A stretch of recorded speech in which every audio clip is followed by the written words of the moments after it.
for dropping by again, or should I in fact say Guten Abend, wie geht's? Because in this vlog we're going to do some beers from the Munich Oktoberfest. I've had a really long weekend. I'm really looking forward to just a nice, crisp, cool, refreshing beer. I've actually been down at Beer Exposed this weekend, which is a big kind of, it's sort of a beer festival, but not really a camera beer festival, but there were real ales there. It was kind of an event that Copperton, Matt and Des at Copperton put together to just kind of publicise beer and just kind of try and raise beer's profile, I guess, a bit amongst the great British drinking public. And I think it was a successful event. Bumped into a lot of people there. There were some bloggers. We saw Jeff Staunch. We saw Boke and Bailey, the Young Camera Collective. They were all very nice. It was good to see them. I think a good time was had by all, and I think by and large it was a successful knees up. But anyway, I'm spitting feathers. The three beers we have, as I say, they're Oktoberfest beers. We've got one from Paulaner, one from Hofbrauhaus, the Hofbrau München Brewery, and then we have an Oktoberfest Weiss beer, so from Erdinger, so that's going to be a slightly cloudy one. So let's just pour some out here so I can just wet me whistle while I talk.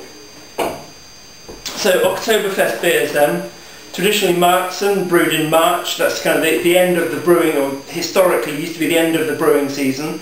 So they used to bulk brew a lot of beer in March, because if you tried to brew in the warmth of spring or the heat of summer, the brews would run wild and become unreliable. So traditionally Märzen is a slightly darker style of lager. You're looking for a slightly coppery colour, a slightly bigger body, firmness of flavour. So the first one here, the Paulaner, it's a kind of a pale gold in colour. It's got a lovely kind of grainy cereal nose to it.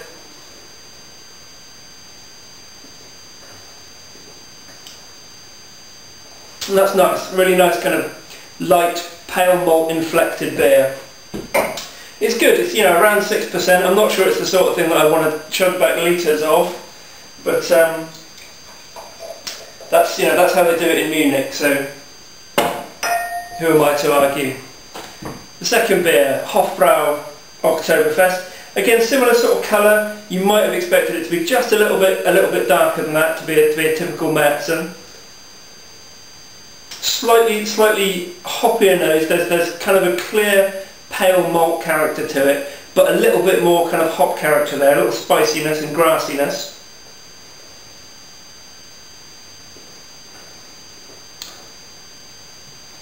Much more bitter on the palate. So whereas the Paulaner was kind of light and clean and slightly sweetish, the Hofbrau beer here, a little bit fuller bodied, a little bit more hoppy. Again, you might have expected it to be a little bit darker, a little bit more kind of caramel malt presence, but that's actually a slightly more interesting beer for my money. And finally, the Erdinger Oktoberweiss, which carries a terrifying depiction of a Bavarian couple having it right old knees up.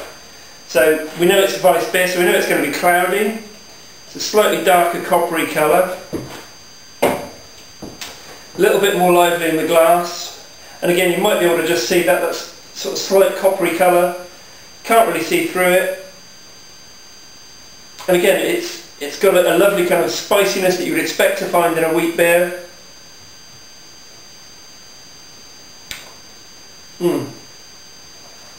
That's good. It's a little bit kind of fuller flavour than Erdinger's regular offering, which for my money is a little bit too light bodied. But this has just a little bit more of the kind of the darker fruitiness that you'd want in an Oktoberfest beer, and it just gives it a little bit more interest as a wheat beer. So I'm going to stick with the Oktoberfest Weiss. I'm going to pour the rest of it. I've had a hectic weekend. If you were at Beer Exposed, it was lovely to meet you. If you weren't, you should go there next year, because I think it's an event that's going to grow and prosper and do remarkably well for beer in the UK. So that's the end of that. Thanks for stopping by. We'll see you next time. Cheers. Actually, do you know what? This is another of those postscripts that I had sometimes when I realised that on first hit I didn't quite get it right. The Erdinger Oktoberfest beer is an interesting beer, okay, but it's not really a proper kind of Oktoberfest. The Oktoberfests are all about the malt and the interplay between the malt and the hops. For my money, it's the Hofbrau Oktoberfest that kind of wins the battle there. It's just got that lovely kind of interplay of sweetness, sweet malt and lovely kind of crisp bitter hops. And for once, I'm drinking it rather than tasting it. Cheers now.